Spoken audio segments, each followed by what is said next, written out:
And the title of this evening's talk is Live Export in Ireland, Fact versus Fiction. And we're happy to have Caroline Rowley with us to speak to that topic. Caroline Rowley is the Director of Ethical Farming Ireland, a non-profit animal welfare organisation that she founded in November 2019. Prior to that, Caroline ran a support group in Ireland for 3 years for compassion in world farming. Caroline's work stems in large part from her opposition to Ireland's live export trade, and she continues to focus on that issue as head of EFI.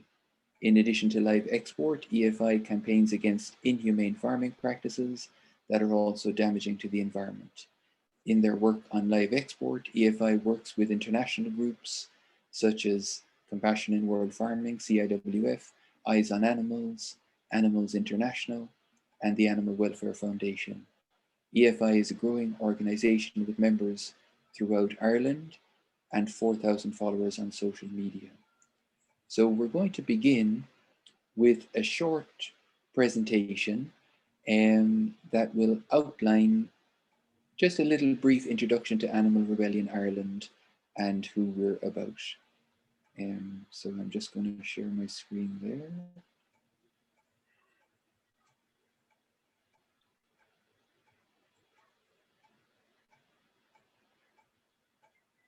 So Animal Rebellion Ireland. The main goal for Animal Rebellion Ireland is working towards a plant-based food system, and we're here to respond to the climate and biodiversity crisis. That one went a little bit too fast. So who are we? So these are our principles and values. So you can just have a look through those. Our first talk was on anti-speciesism, recognizing animal sentience. And so based on that, we're working towards a plant-based food system. We welcome everyone and every part of everyone. We avoid blaming and shaming, and we're focused on system change. And they're our principles and values. So it's recognized scientifically that a transition towards at least a plant-strong food system, and from an anti-speciesism perspective to a plant-based food system, is essential to address climate and biodiversity crisis. These are how Animal Rebellion approaches the crisis: tell the truth, act now, and beyond politics. And we're demanding government action for system change and working towards a just transition, recognizing that climate justice is an intersectional issue. Okay, so now I'm going to hand over to Caroline Rowley, and she'll begin her presentation. Thanks, Caroline. Okay, I'm going to try and share the screen.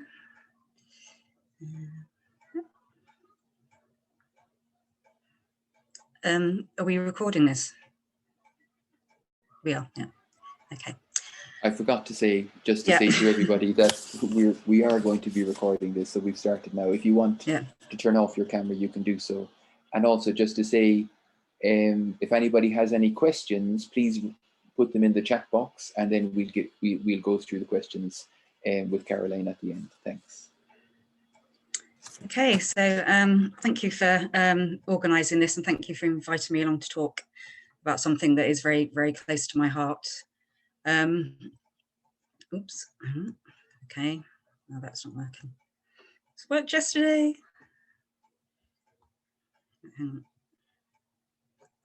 Oh, there we are. Sorry. Okay. Right. So I'm going to try and keep this within the time frame. I'm just going to give a brief introduction to myself. I'm going to have an overview of the industry in Ireland. I'm going to look at the main areas of concern and why we are concerned about them. And then facts versus fiction. We hear a lot of fairy tales basically from the department and the farming lobby groups. So I'm going to address some of those. So James has already given you a bit of my background. So just to add, I'm not from a farming or animal welfare background. I kind of stumbled upon this by accident. I just saw something online about exports resuming to Egypt from Ireland, which I was completely horrified about. I just didn't know that that kind of thing still went on these days. So I did a bit of Googling and I came across Compassion in World Farming, which is how I ended up joining them and running a support group here for some years. So, and as James said, the main focus is live export because unfortunately it is so bad from Ireland. So basically I've spent around 5 years now investigating, researching, amassing documentation through freedom of information requests. I have some great supporters down at the ports and the docks as well who observe for me and gather information. And that's how I ended up where I am today. So a quick overview of the industry. So here are some figures here. I hope you can see them all there. So basically, Ireland exports pigs, sheep and cattle. There are actually about 450,000 pigs exported each year, but they mainly go to Northern Ireland for slaughter. So, you know, the journey is very short. So I haven't included that in this figure, but around 4,000 are exported each year to Spain and Italy. Because the numbers are so low, I mean, to be honest, it's not something that I've researched too much, but I think because the numbers are so low, they probably go for breeding. Pigs don't travel well. They have very inefficient sweat glands, so they are prone to heat stress and stuff like that, and they don't travel well. So, Spain and Italy is quite a trek for them. Sheep, there's around 30,000 sheep are exported every year, normally to mainland Europe. They tend to go out in the summer months. And again, sheep also have inefficient sweat glands, so they suffer from heat stress a lot as well. And they tend to go out mostly in the summer for religious celebrations. But in 2016, a plane load of sheep went to Singapore and over 100 died from heat stress. And I've just found out that a truckload went to Uzbekistan. So I've probably said that completely wrong. But a truckload went there just recently. And as the Irish Farmers Journal was proud to announce, it was a journey of 6,000 kilometres that took 10 days and they had 4 rest stops. So that's a fair old trek.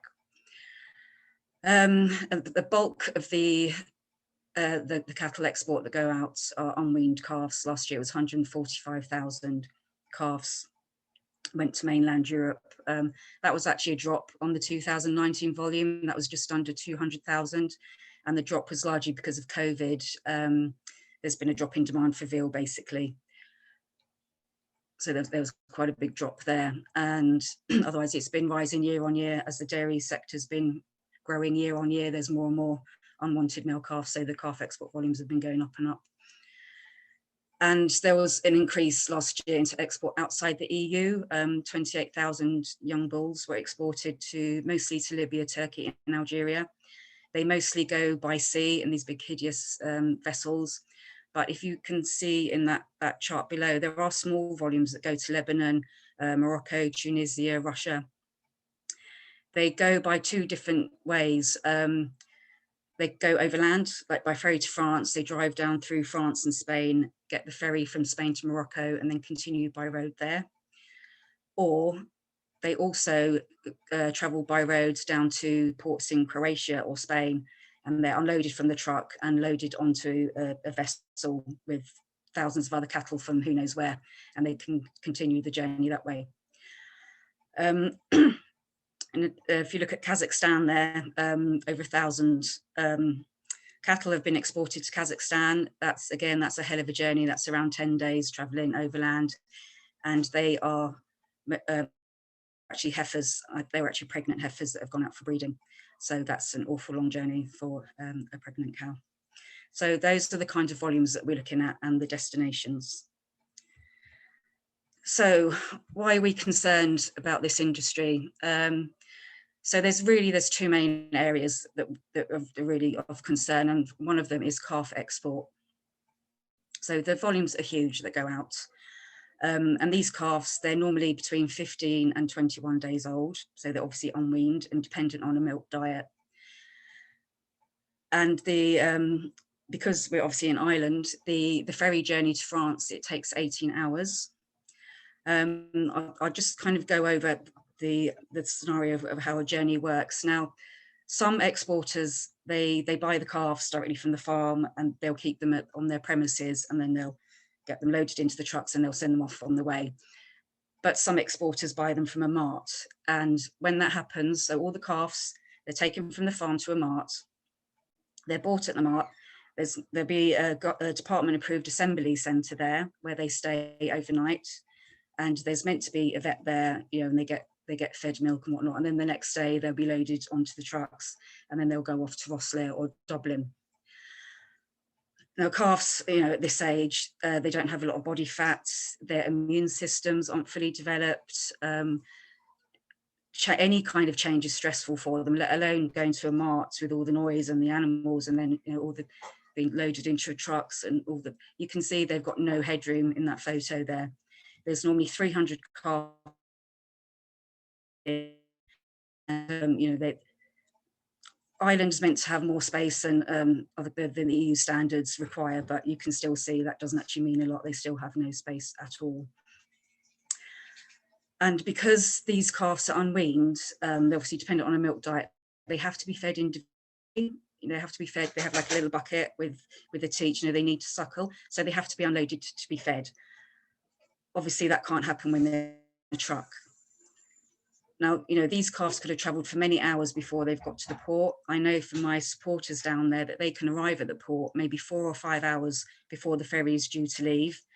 As I said, the journey is 18 hours, and then it's like another hour on the other end to get to one of the 2 control posts in Cherbourg. So we're looking at around 30 hours travel for a lot of these calves.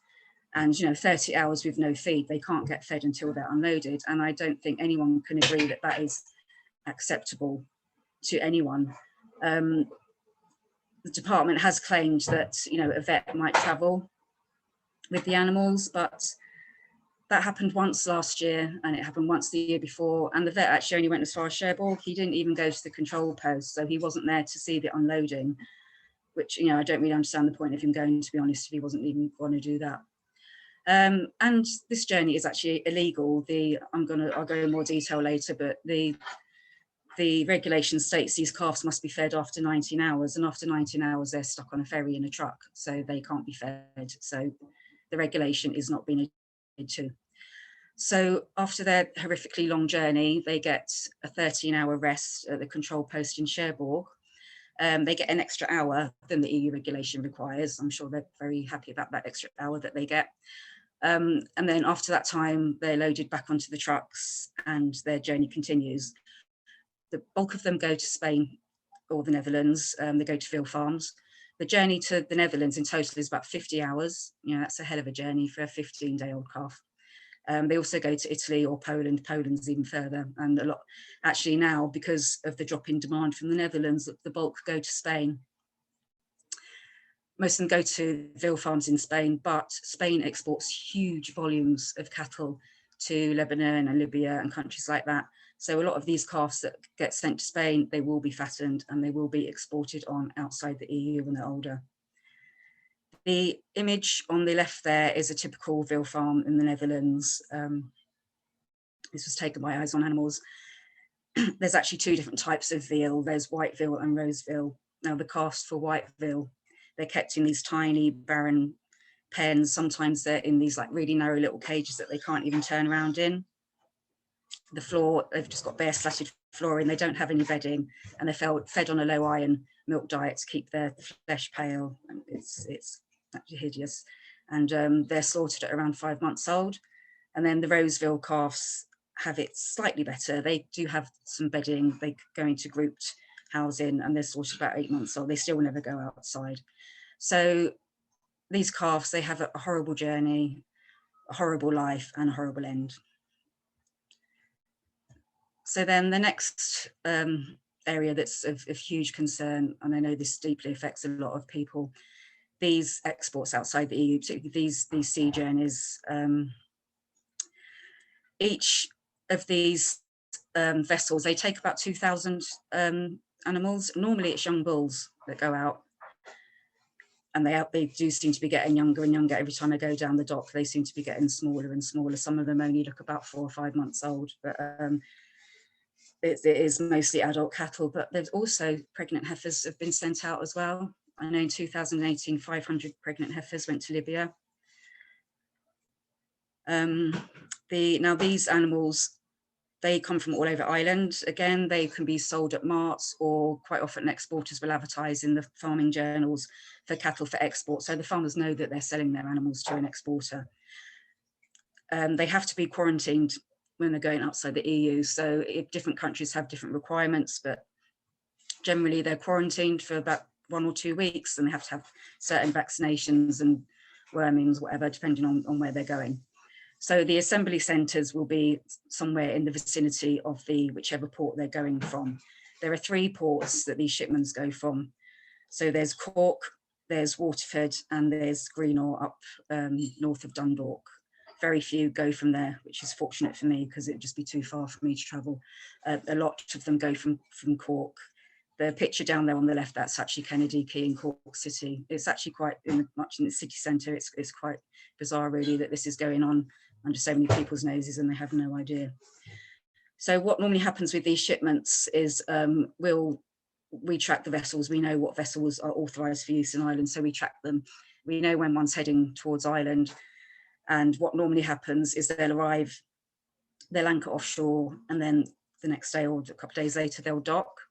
When they dock, they spend a day getting the boat ready for the journey. A veterinary department official is meant to check the vessel to make sure that it's suitable. The pens will be prepared. They get a very thin layer of sawdust.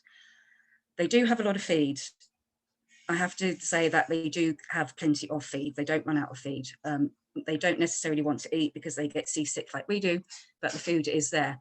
But they normally pile all the hay up on top of the vessel, which is a breach of regulations, because obviously it has to be protected from the weather, but it's not. It's normally just piled up on top, so I don't know if any gets eaten or not. So everything will be prepared on one day, and then the next day the cattle will get loaded. Now anyone who's down at the docks, I know some people have, you'll see like the same trucks, they're coming in and out all day. The loading takes all day, and these trucks are just in and out, in and out, in and out. And it's normally quite calm, but they do use these, they have these they look like paddles of these red things on the end, and they wave them around, and obviously they'll give the cattle a whack if they're not moving fast enough, but quite often all it does is confuse the animals, and they end up bunching up in the gangway. Sometimes they turn around and try and run back into the truck. When they're actually going up the ramp into the vessel, you can see they don't know what's going on, but they know that it's not good, and they don't want to go in this dark hole in this thing that smells weird and sounds weird. Sometimes they actually turn around and run back down the ramp and up into the truck, which is quite heartbreaking to watch. So that would go on all day, and then eventually when they're ready to leave, they'll go. Sometimes after they're loaded, the vessel will sit there for 24 hours or more. That's happened. Because the captain of the vessel has to get a 96-hour weather report, and they can't leave when the seas are stormy. With a vessel like the Sarah M, that's a short vessel, it's less than 90 meters, so it has a roll period of less than 15 seconds. I'm no nautical person, but I know that means that if that hits choppy seas, then it's going to pitch and roll, which obviously is going to be detrimental to the animals' health and welfare on board. So that vessel isn't meant to leave when there's gale force winds of 6 or above. So if there's stormy seas predicted, sometimes they will sit there for a day or so. So it takes 10 days to get to Libya, and it takes 14 days to get to Turkey, which are the main destinations. Last year there was a shipment to Algeria as well, which is a bit shorter. That was 6 days, I think. But the main destinations are Turkey and Libya, and there's about 10 or 11 shipments per year, and there's normally around 2,000 animals per shipment.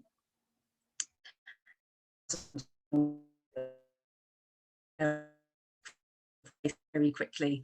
So the pens are soon knee deep in feces. Obviously then the animals are going to slip, they injure themselves, sometimes they break their limbs and they have to be euthanized.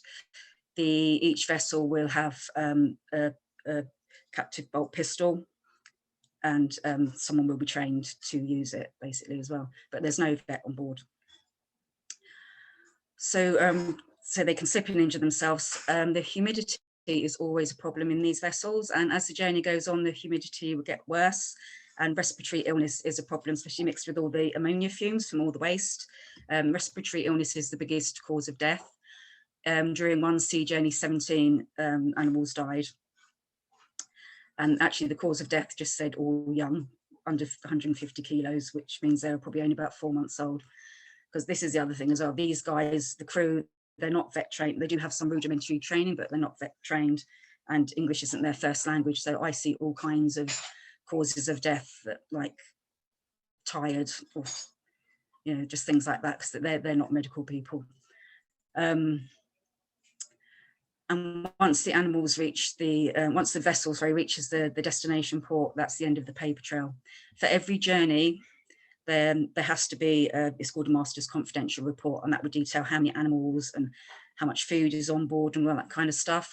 And after every journey, I put in a freedom of information request, and I'll get the documentation so I can have a look, see if anything untoward went on, how many animals died, and why they died, and that kind of thing.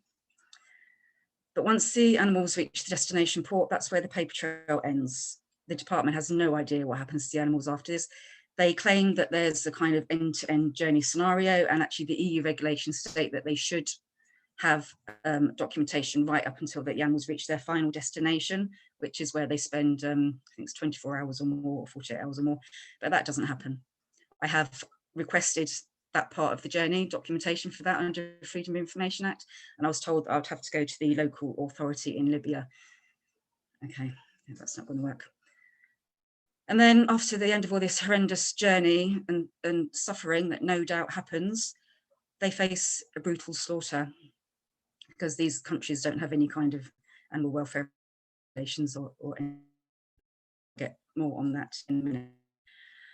Okay, so these are the regulations that are relevant to the live export trade. Now, we're constantly hearing from the department and from the minister about how the live export trade is highly regulated. We have the best welfare in the world, the best regulations. Now, I have to say the regulations are slightly stricter in Ireland.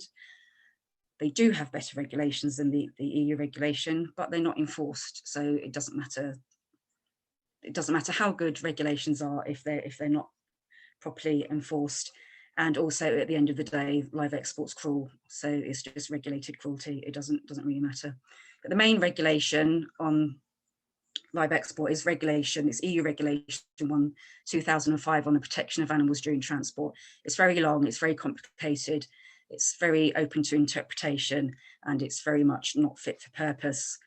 But it does say around calf export, well, the regulation actually states that the journey shouldn't be more than 8 hours, like for all animals, but there's so many derogations that it just doesn't matter.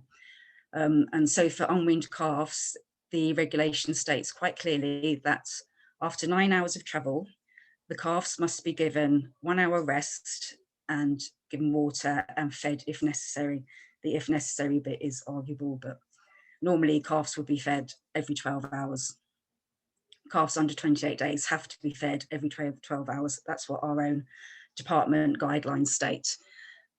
And during travel, calves, they burn more energy than they would on the farm because of all the stress and everything with the travel. So, so they should be fed after 9 hours. But anyway, so after the 9 hours and the 1 hour rest, they can then be transported for a further 9 hours. So that's a total of 19 hours.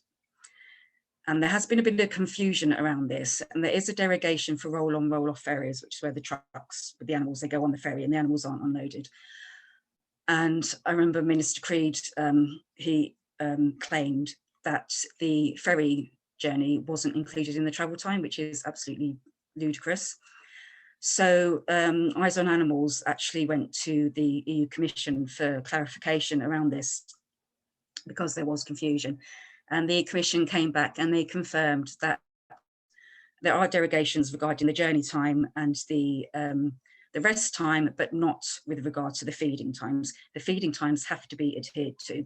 So in other words, after 19 hours, these animals must be fed. and unweaned calves have to be unloaded to be fed, which can't happen on the ferry. So therefore they cannot transport calves legally from Ireland. And it's quite bizarre that the department are just adamant that they're acting within the regulation. I've asked them repeatedly to point exactly in the regulation where it says that the feeding requirement can be waived in regard to ferry journeys, and they haven't told me because it doesn't exist. So that's the biggest breach. I've submitted a complaint, a formal complaint to the EU Commission. Eyes on Animals have submitted a formal complaint to the EU Commission. Compassion in World Farming have submitted a formal complaint to the EU Commission about Northern Ireland with regard to DERA, because around 15,000 calves come down from Northern Ireland every year as well, and they go out through Rossett or Dublin. So then we have the carriage of livestock by sea. That would be the next main kind of regulation that I'll look at, and that's around the livestock vessels and the approvals and the authorization, that kind of thing.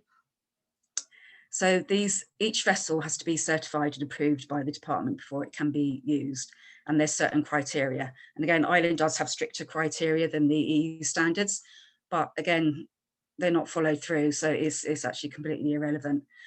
One of the criteria is that every vessel will have an owner and it will have a management company. And the carriage of livestock by sea regulation states that the management company must not be listed as low performing by the European Maritime Safety Authority. That's the kind of regulatory body over the vessels. And one of my researchers found out in December 2019 that the management company of this livestock vessel, Sarah, that we just saw, it was listed as low performing. And then after a bit more digging, we discovered that the other two livestock vessels authorised for use here were also managed by companies that were listed as low performing. So every vessel approved for use in Ireland didn't actually meet the criteria set out in the regulation. This is how high the standards are. So I informed the minister, and all three livestock vessels had their authorisations revoked, which was a huge win. Like, we were delighted, great. But it didn't last very long, because very soon these vessels got new owners and new management companies in a very short space of time. The CEOs, the phone numbers, the email addresses were exactly the same as the previous management company, but it was a bit of jiggery-pokery with the paperwork, which I informed the minister about, but they didn't care. So they soon got new approvals, but it costs around 10 years to get an approval because they have to get inspected. So we did cause a lot of expense and a lot of hassle. So it wasn't a complete waste of time. But, you know, it just shows that it's not that regulated at all if I found out things that the department should have known themselves. And then the other regulations that are kind of relevant are the regulations around slaughter, because obviously the slaughter practices in places like Libya and Turkey, you know, they would not be acceptable in Ireland or Europe. And there is a kind of common theme in all these regulations that say that animals should not be subjected to undue pain and suffering, and it's obvious that these animals are. It's obvious that leaving a 15-day-old calf for 30 hours with no feed is subjecting it to undue pain and suffering. Sending a pregnant heifer on a 14-day sea journey is, you know, there's going to be undue suffering and pain, and the slaughter at the end, even you know, animals that go out for breeding, they will end up in one of those slaughterhouses after a very short space of time, probably. And there's no transparency. I've submitted numerous complaints to the minister, and I don't ever find out what goes on. I don't know if any of these transporters are ever taken to task. Each truck that goes out has to have a journey log, which is, as the name suggests, it lists how many animals, where they're going, where they're going to stop. And at each stage of the journey, like a vet will have to stamp the form at the rest stop and stuff like that. And it's meant to state how many animals died or were sick or things like that. I've got a lot of journey logs that I've got through freedom of information requests, and I haven't got one journey log that's been completed properly. Nearly all of them have the loading time missing, which is, especially with regards to unweaned calves, that's very important information that we need to see. It's nearly always missing. Deaths aren't logged on there. I've got 2 recent journey logs, and it says in biro on the front, one of them had 3 calves died, another one calf died. And then when you go to the section, it's blank. Nothing's been put there. And there's another bit, the way you're meant to put in the cause of death. Again, that's left blank. So they're not, you know, these forms are not being filled in properly. Animals are dying and it's not being logged. You know, it's an absolute myth that it's highly regulated. It's not at all. It's barely regulated. There is a committee of inquiry going on at the moment in European Parliament, some of you would know about already, and it's going on for a year, and basically there's numerous hearings that are going on. I did talk at one of them. They've got all kinds of stakeholders and officials. An official from the department spoke as well and came up with a lot of full statements about the industry, like saying that vets travel with the calves and vets travel with the shipments and all this stuff, and they just don't. They don't. I've put in freedom of information requests. I know exactly how many journeys had a vet on board, and I know where the vet got off. And like, a vet has travelled, but you know, no vet's going to go all the way to Libya. They get off in Spain. It's too dangerous to go to Libya, so no one wants to go there. Yet it's fine to send animals there. So hopefully this committee of inquiry will lead to significant changes, and I hope those changes include a ban outside the EU, but we'll just have to wait and see. Okay, so we're also constantly told about the high welfare standards. I'm sorry, these images are quite distressing to look at, but this is the reality that we're dealing with here. So first of all, calves. I don't know how many calves die during these journeys because the department doesn't bother to record it. And as I just said, the transporters don't log it half the time. But from evidence that I've seen, I know that calves do die on the way. The image there up on the right-hand side, that's a screenshot taken from a video that was taken by one of the major transporters.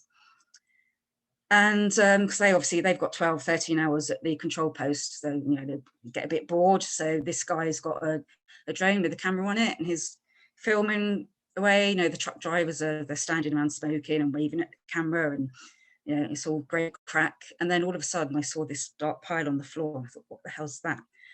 And this was just on YouTube, this video, and there's a pile of dead calves on the ground. And you know, this guy's just filming it. He didn't, you know, the camera didn't wobble or anything like that when he came across these calves. It just carried on, and he zoomed in, and there's a guy in the truck sweeping out straw. He's smiling and waving at the camera. And then the guy posted it on YouTube. It's obviously completely normal that this type of thing happens. It's been taken down now because I shared it all over the place, and but I did keep a copy before it got taken down.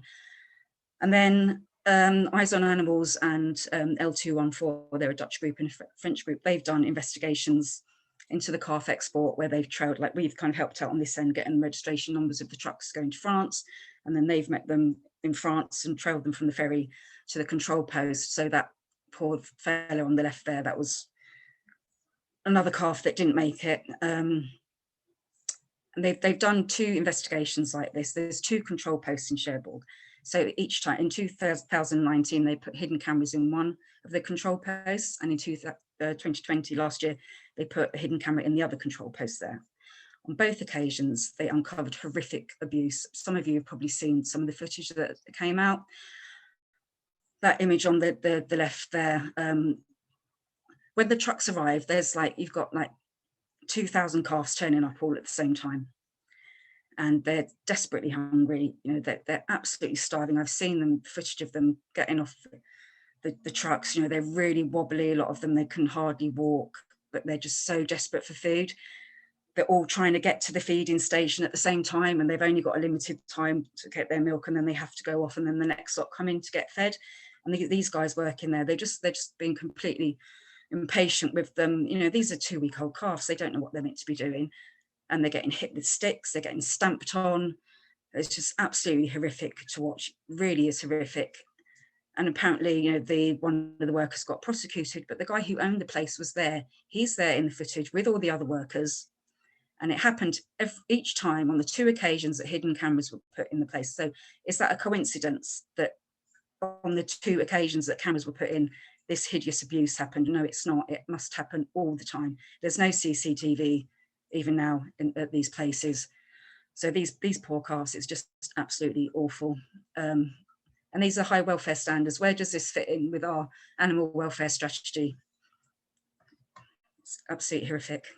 And these other images, okay, the one at the top, again, that's a screenshot from footage, so it's not a very clear picture, but that's actually inside the Sarah. This was taken by one of the farmers who supplied cattle, he was very delighted with himself. He managed to get inside the vessel and get some footage.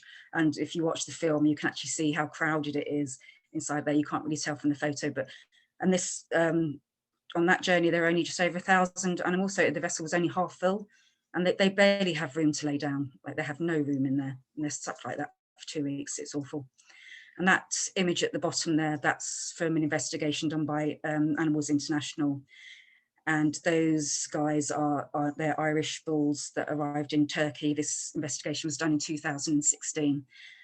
They're completely caked in their own manure, absolutely caked. I've watched the footage that this picture was taken from.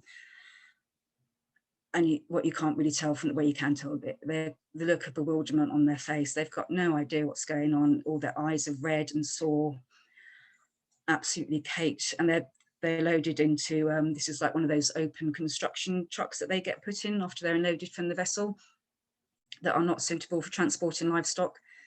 They've got no shade. Like, shipments go out in July and August when temperatures can be in excess of 40 degrees, you know, and they can be traveling for hours and hours and hours in these trucks. Obviously, this footage was sent to the department. They didn't really care. I think someone from the IFA said, oh yes, well, they were a bit muddy. That's not muddy, they're covered in feces. This was also sent to RTE, but unfortunately it wasn't bad enough for them. I think they wanted to see animals being lifted off by a crane or something, I don't know, but they weren't interested either. It's extremely difficult to get any kind of coverage in Ireland about this trade. And then that awful image on the right there, that again, that's Animals International. They've done some amazing investigations. This is a slaughterhouse in Lebanon, and this is typical of what happens to animals in the Middle East and North Africa. I've seen a lot of footage in a lot of slaughterhouses, and they all do this kind of thing. They string them up by a hind leg. Sometimes they're like just dangling from the ceiling by a hind leg. They hit them with sticks. They might stab them in the eyes. They stab them in the spine. They slash their tendons. And, you know, why does this happen? Well, you know, there are all kinds of reasons. First of all, there's no regulations. There's no animal welfare legislation in place in these countries. There's no vet present. There's a total lack of training of the workers in the slaughterhouse. You can see that they're scared of the animals and they don't know what they're doing.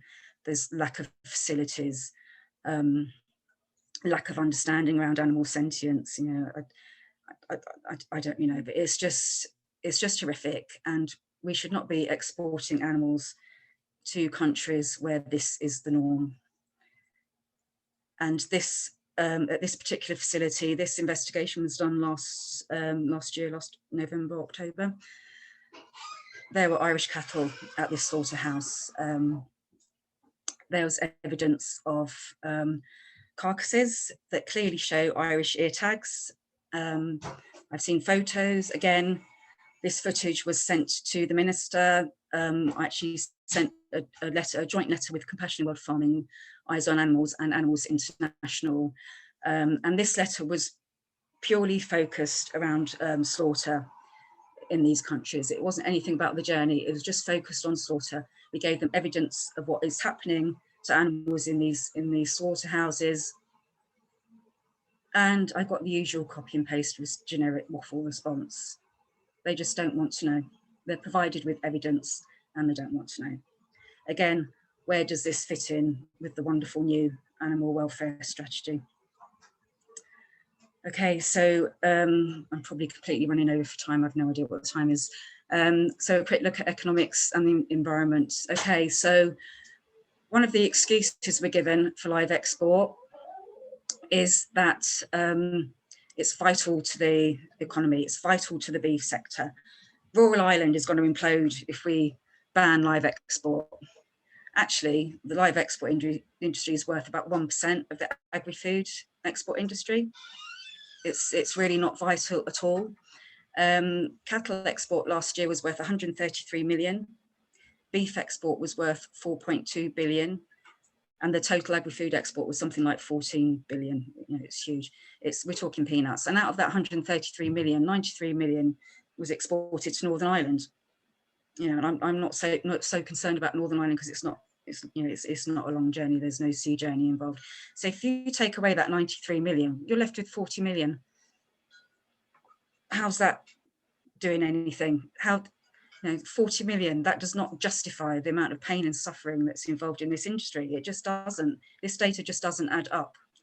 And the other thing that, you know, we need to consider, you know, they're saying, oh, we have to have different markets because, you know, there's too much supply and the price we need, but the prices are so terrible. You know, the live export trade stimulates competition and whatnot. Can I just say, Caroline, just about yeah. about 5 minutes, and then just have time for one or two questions at the end. Okay, oh, sorry, I've completely gone over. I'm yeah, almost no, finished. that's fine. So the volume, the yearly volume exported outside the EU is around 28,000. The weekly volume sorted in Ireland is 35,000. So you could stop live export outside the EU right now, and it wouldn't impact anything. The only people who would have any kind of disadvantage is the 3 exporters. And then the environmental side, I haven't looked an awful lot into this, but what happens to the bodies that die on the way? They get dumped in the sea. Even ports in Libya and Turkey won't accept carcasses. So the animals, they get dumped in the sea, which is completely illegal, but it happens. And then you've got all the waste. 2,000 cattle produce over 1,000 litres of waste every day. That's a lot of waste. Again, it's meant to be processed, but it's not. It's dumped raw into the sea. And then how much fuel do these ancient vessels use? They're all like converted cargo ships that are 40 odd years old. You know, they produce vast amounts of CO2, and they just fuel guzzling monstrosities, they really are. And then oil spills as well, because they're all old vessels, they're more prone to oil spills. In fact, a livestock vessel last year spilled a huge amount of oil in the harbour of Ceuta, which is in Spain. So so what can we do? We have to protest. We have to get out there protesting. If we don't make any noise, this is never going to go away. Email your TDs, email your senators, email the MEPs, email the minister. We just have to keep annoying people. If we keep annoying people, they're going to want to do something just to get rid of us. Phone your TD, phone your senator. If you speak to someone, that's even better. There's actually a lobbying campaign going on at the moment, and if you want more information, you can contact me about it. It's not too late to join in. And go down the docks and the ports. If you live near Rosslare, if you're in Cork, if there's anything going on, just go down, have a look, let them know that you're having a look, take a photo of the livestock trucks if you see one, let them know that they're being watched. We just have to keep annoying as much as we can. And follow Ethical Farming Ireland on Facebook and Twitter for updates, or you can go to the website, which is on the next page. Ooh. You can go to the website and you can sign up for news and updates, and then you'll know when there's any actions going on. And thank you, and sorry for going over the time. That's fine, Emma. That's fine, Caroline. Thanks very much. There's one question there from Emma Dornan. She's just asking, how do you keep your emotions healthy when working, with such difficulties? Yeah, it is difficult, but and like the first time I witnessed cattle loading onto a shipment down in Cork, it was pretty awful. But I do kind of get used to it, and also I have to get used to it. I'm no help to anyone if I'm going to get upset about these things. So I just have to try and be clinical. Obviously, I do get upset sometimes, but I have to push that away and carry on. Just be clinical about it, I guess. And do you see, like, obviously dairy herd in Ireland is expanding, do you see any ways to encourage a transition towards a more plant-based food system?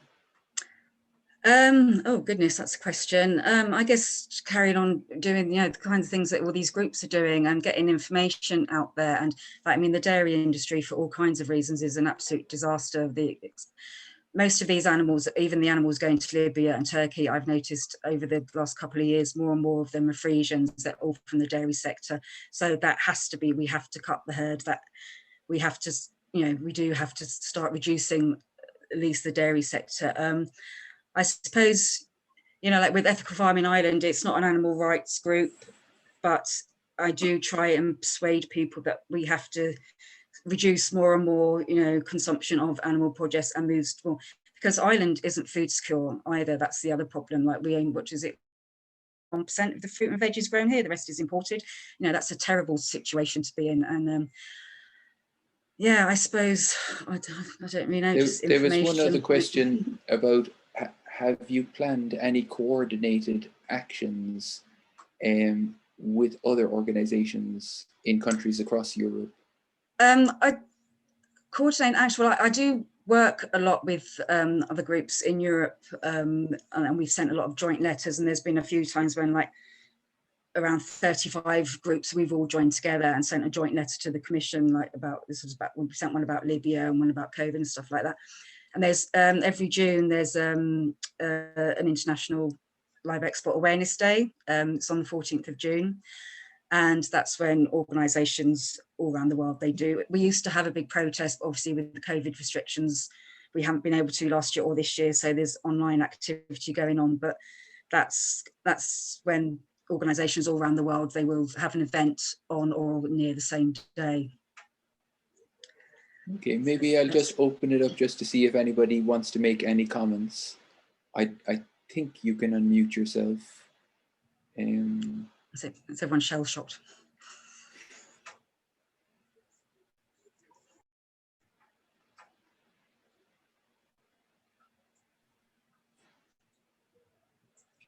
But if not, then I'm just going to, let's just see. Hi. Yes, Marta, go ahead. Hi.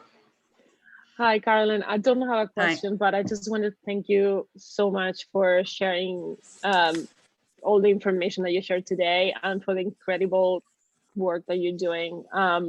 Yeah, so thank you so much. Thank you. Thanks. Yeah, we do need as much support and help as possible. So, you know, do have a look at the website or the Facebook page or whatever, do get in touch if you want to come on board with anything. Like, we need people. Yeah, great. Well, yeah, you're here. Could I just ask, Caroline, when do you expect to hear back from that EU parliamentary commission that you testified to? It can take up to 12 months, unfortunately, but I think it was a couple of months ago that I submitted it, so I'm going to follow up, give them a nudge very soon.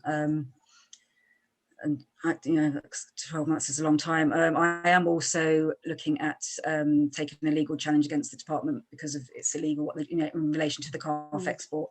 So I'm hoping that there will be some movement there, but these things take time, unfortunately. Is it hugely expensive to take a legal action? Yes, unless someone will work pro bono. So okay. It's, yeah. Would Friends of the Irish Environment be interested in this case at all? It is an environmental issue as well as an animal cruelty one. I don't know, actually. Who's that? Friends of the Irish Environment? Yeah, they're the ones who took those two cases about Shannon LNG, and also they sued the Irish government over the climate plan from 2015, I think, that was found to be insufficient. Tony Lowe, oh, right. Okay, the man in Cork. I'll look them up. Yeah, James might know them. Yeah. There was another question from Louisa. Let's see. Would you say that animal welfare legislation should be more strict or it's lacking efficacy? I suppose one broader question is, there's also, just like there's videos showing breaches of animal welfare and live export, there's loads of breaches of animal welfare legislation in animal agriculture.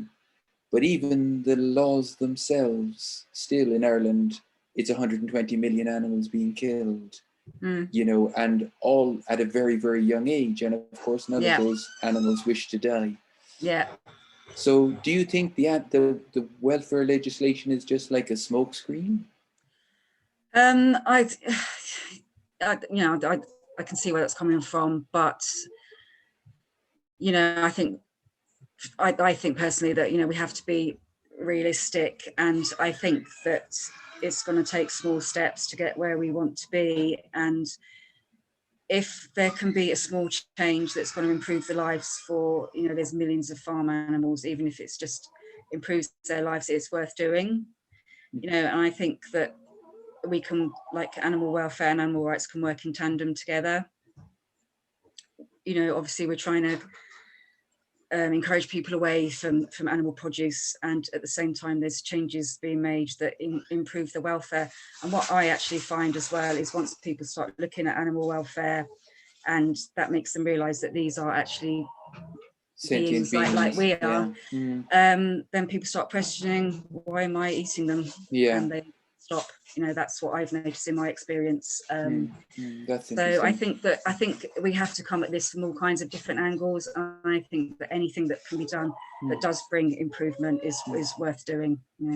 There was one question from Kira, for people who are in Dublin and wanted to protest, would the Department of Agriculture be the best location, or is there another that would suit better for a picket? Yeah, I have done some protests in Dublin, but it is kind of quiet around. I have done a protest outside the department, but yeah, I mean, that would be the obvious choice. It's this whole obviously lockdown has just caused so it's just changed so much. I think it's very quiet around there, but that would be a good place, and I will have another protest there when I can. So we'll take a couple of more questions. This one is from Pat Kane. Would you say the best way to avoid this sort of thing is to boycott meat and dairy industry? Or is that not enough? There's more systemic actions need to be taken. Well, no, I added that last bit to the question. Right, yeah. Well, the first thing we can do is ditch the dairy, because these are all products of the dairy industry. So yeah, absolutely. There's stop the demand and the supply will shrink. So yeah, that's one thing that we can all do as a first step. There's an interesting question from Bridget Ryan O'Shea. Why will RTE or any other media platform, I think she went to say, not cover these stories in Ireland? It seems shocking the national broadcaster will not tell this horrendous story. Yeah, it is shocking. And, believe me, I do try really hard. I've had conversations with Fran McNulty and Sharon Lee Boyon, her name is from RTE, and like the calf abuse that happened in Cherbourg that Eisenarms 2 and 4 got. The first footage in 2019, that was on prime time. That did get covered. But then last year, no one wanted to cover anything except for COVID, and it just barely even got acknowledged anywhere. Like, it just didn't even get a mention. I think RTE mentioned it on their website, and that was about it. And with regard to these sea journeys, I've sent that footage of the Lebanese slaughterhouse to Sharon as well and Frank McNulty, and it's not enough, apparently. They have said that they would be interested in doing their own investigation, but not now because of COVID. It's all COVID. And it is really difficult, though. Even getting anything in a paper is really difficult. I've tried so many times to get someone from the Irish Examiner down to the port in Cork, because I know the people of Cork, a lot of, most of them would be horrified if they knew what was going on. It's just so difficult. I don't know. I think the farming lobby groups have so much power, and that's the problem. They're too big and powerful. Okay, there's one final question. What, noteworthy, they're an investigative branch of the journal, and you can propose a story. Have you done that? Yeah. You have. There's that's in the pipeline. Okay, that's in the pipeline. Okay. So thanks very much, Caroline. Thanks for your time coming along this evening. Okay, thank you. And thanks for all your work. Just to wrap up by saying that in 2 weeks' time, Animal Rebellion Ireland will have a discussion around a documentary called Deforestation Made in Italy, and it's just about how the animal agriculture industry in Italy, different forms of it, drives deforestation in South America. So European consumers are driving environmental impacts in other countries.